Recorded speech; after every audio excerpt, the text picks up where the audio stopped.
Hello friends. आज की video hydrocortisone पर है जो कि एक इमरजेंसी ड्रग है। ज़्यादातर कैजुअलिटीज़ में या फिर इमरजेंसी वार्ड में ये ड्रग ज़रूर पाई जाती है। हाइड्रोकॉर्टिसोन हमारे बॉडी का एक इम्पॉर्टेंट हार्मोन है, पर इसको एज अ ड्रग कई सीवियर कंडीशंस में यूज़ किया जाता है। आज की वीडियो में हम इसका ब्रांड नेम और डोसेज, साथ में इसका मोड ऑफ एक्शन क्या होता है, then will be looking at the administration of this particular injection and we'll also see what are the uses of this particular drug। इसके अलावा हम देखेंगे कि प्रिकॉशंस क्या लेनी चाहिए इसको एडमिनिस्टर करते हुए and moreover what are its contraindications. So let us begin the video. अभी हमने बात करी कि हाइड्रोकॉर्टिसोन हमारी बॉडी में प्रोड्यूस होता है एंड ये मोस्ट कॉमनली हम कॉर्टिसोल के नाम से जानते हैं, जिसको हम स्ट्रेस हार्मोन भी बोलते हैं। ये हार्मोन्स हमारे स्ट्रेस को रेगुलेट करते हैं और ये फ्लाइट और फाइट रिस्पॉन्स से रिलीज होते हैं। Now these hormones are corticosteroids और ये रिलीज होते हैं हमारे एड्रीनल ग्लैंड से, जो कि प्रेजेंट होते हैं above the kidneys. And basically जो एड्रीनल कॉर्टेक्स होता है वो रिलीज करता है कॉर्टिसोल को and these are the class of glucocorticoids. Now let us see the stress response system. इसका एक ब्रीफ ओवरव्यू ले लेते हैं। यहाँ पर क्या होता है कि जैसे ही रिस्पॉन्स मिलता है from the hypothalamus in the brain, it activates the pituitary glands, जो कि एड्रीनल ग्लैंड्स को एक्टिवेट करता है ताकि कॉर्टिसोल रिलीज हो सके। और कॉर्टिसोल एक तो इम्यून सिस्टम पर एक्ट करता है और दूसरा डायरेक्टली ये ब्रेन पर एक्ट करता है। देयरफॉर ये ना केवल स्ट्रेस को रेगुलेट करता है बल्कि metabolism, immune response, blood pressure और ऐसे बहुत सारे रोल्स प्ले करता है जो कि हमारी बॉडी में होम्योस्टेसिस मेंटेन करने के काम आती है। अब इसी चीज का एडवांटेज लेते हुए जो साइंटिस्ट थे एडवर्ड केंडल, उन्होंने एक एंटी इन्फ्लेमेटरी ड्रग निकाली which was like cortisol. So a cortisol like medication was given by Edward Kendall and 1930s में उन्होंने ये फाइंड आउट करी थी, जिसके लिए उनको नोबेल प्राइज भी मिला था।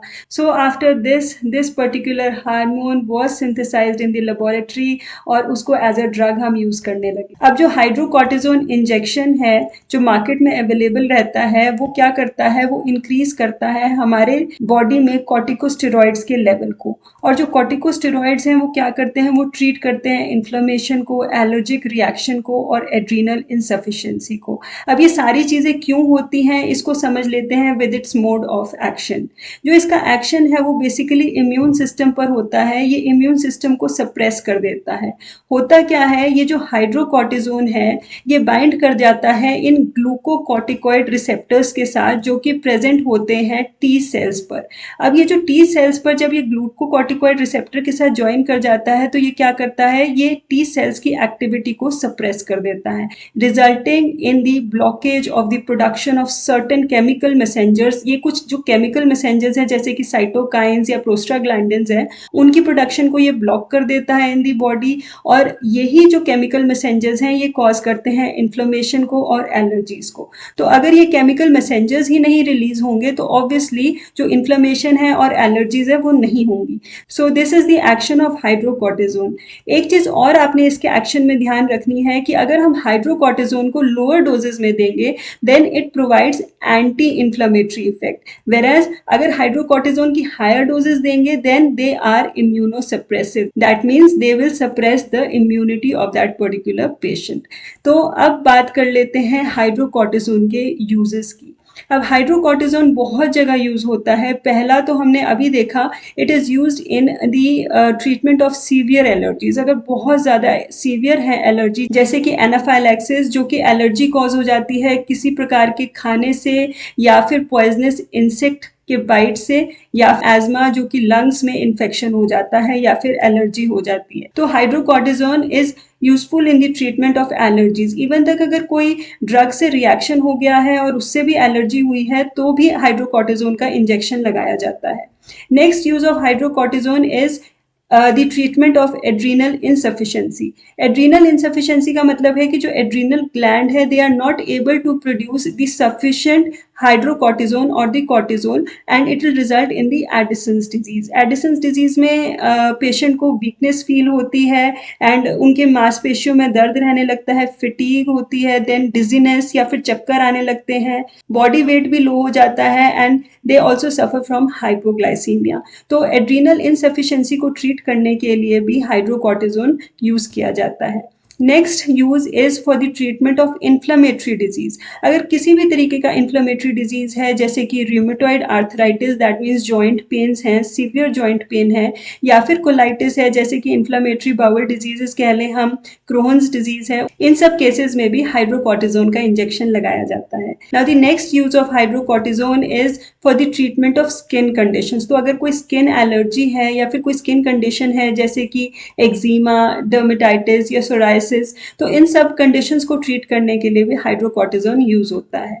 हाउएवर इन सब यूजेस के अलावा भी हाइड्रोकॉर्टिजोन के बहुत सारे यूजेस होते हैं, जैसे in the treatment of sepsis और in the treatment of cancer, and it is also use for the treatment of liver inflammation. अगर लिवर में इन्फ्लेमेशन हो गई है, then also hydrocortisone is use, and apart from this it is also use for the treatment of multiple sclerosis. Multiple sclerosis का मतलब है inflammation in brain और spinal cord, then also hydrocortisone is injected into the patient.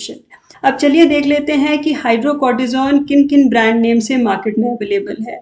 Hydrocortisone वैसे तो बहुत brand name से available है, जैसे कि प्राइमाकॉर्ट, नोवाकॉर्ट, कॉर्ट एस, एच कॉर्ट। तो हर केस में आप देखिए कि वर्ड कॉर्ट लगा हुआ है, representing that it is cortisol. इसके अलावा भी बहुत सारे ब्रांड नेम्स अवेलेबल हैं इस पर्टिकुलर ड्रग के लिए। अगर हम इसकी डोसेज फॉर्म की बात करें, सिंस हम यहाँ पर इंजेक्शन की बात कर रहे हैं, तो ये वायल में एक पाउडर के फॉर्म में अवेलेबल रहती है, and the powder is generally whitish in colour. तो वाइट कलर का पाउडर होता है जिसको आपको डाइल्यूट करना होता है, एंड इसकी जो डोज स्ट्रेंथ है वो वेरी करती है फ्रॉम 100 mg to 200 mg और 400 mg, और dose strength depending upon the patient की क्या सिवियरिटी है और उसकी क्या एज है या फिर उसकी क्या मेडिकल हिस्ट्री है, उसके अकॉर्डिंग ये ड्रग दी जाती है टू द पेशेंट। अब हाइड्रोकॉर्टिजोन की अगर हम एडमिनिस्ट्रेशन की बात करें, then it is generally given intravenously. अगर हम इमरजेंसी कंडीशंस में दे रहे हैं तो इसे हम इंट्रावीनसली देते हैं। However it can also be given intramuscularly, IM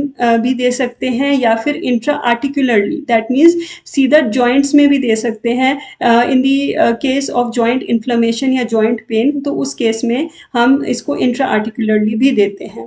one should remember friends कि ये जो ड्रग है ये हमेशा डॉक्टर ही एडमिनिस्टर करे, या फिर it is under the supervision of a health care professional, and it should not be self administered. तो ये चीज़ आपने ध्यान रखनी है कि ये मेडिकेशन आपने कभी भी खुद से नहीं लेनी। जब जितनी देर तक, जितनी डोज के लिए आपका डॉक्टर आपको प्रिस्क्राइब करेगा, उसी के हिसाब से आपको इस मेडिकेशन को लेना है। Now let us see the dose. अब जो डोज है वो डिपेंड करता है कि एज क्या है। अगर चाइल्ड 12 साल से ऊपर है या फिर एडल्ट है, तो उसको 100 से 200 मिलीग्राम तक का ये ड्रग हम दे सकते हैं।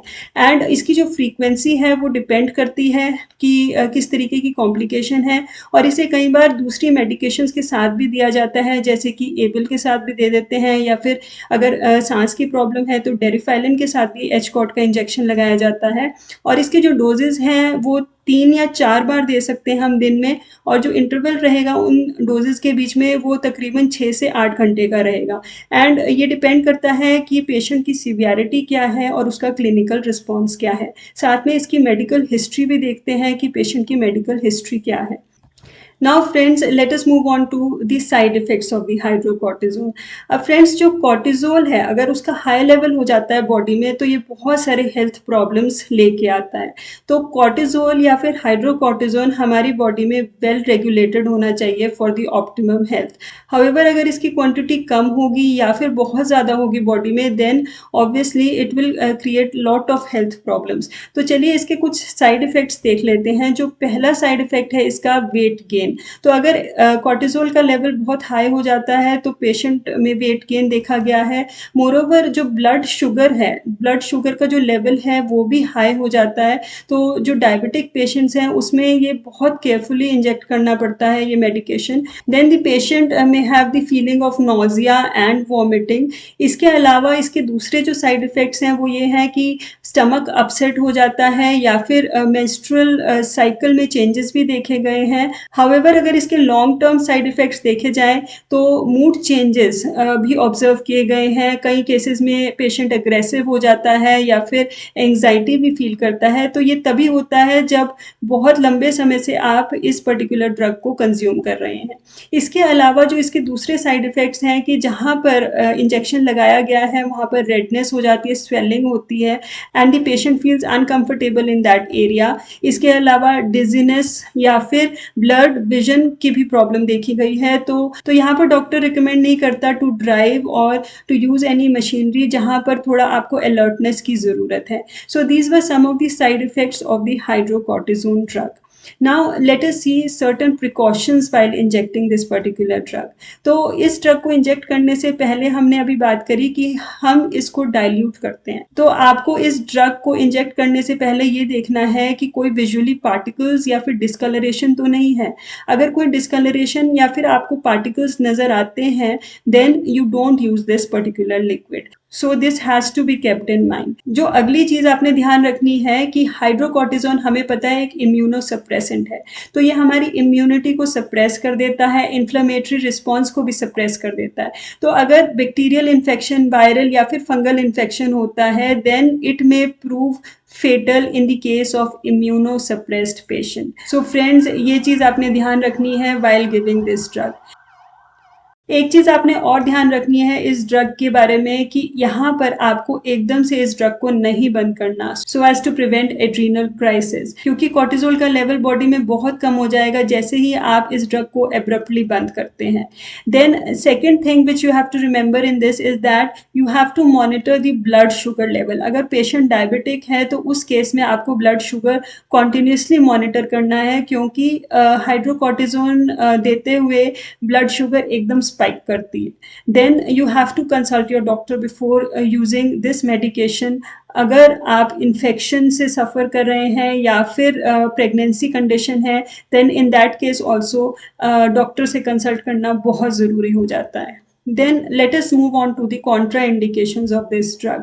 तो कोई अगर patient kidney disease, liver disease, heart disease से सफ़र कर रहा है या फिर इम्यूनोसप्रेसिव पेशेंट है, मोर ओवर हाइपरटेंशन से अगर सफ़र कर रहा है, means blood pressure is very high of the patient, या फिर अगर हाइड्रोकॉर्टिजोन से एलर्जी है and if the patient is suffering from any kind of infection then this drug is contraindicated in that case. So friends, that was all about this video. Thanks for watching. If you like the video friends, please do hit the like button, share it with your friends, and also do subscribe the channel if you have not yet subscribed it. Thanks for watching.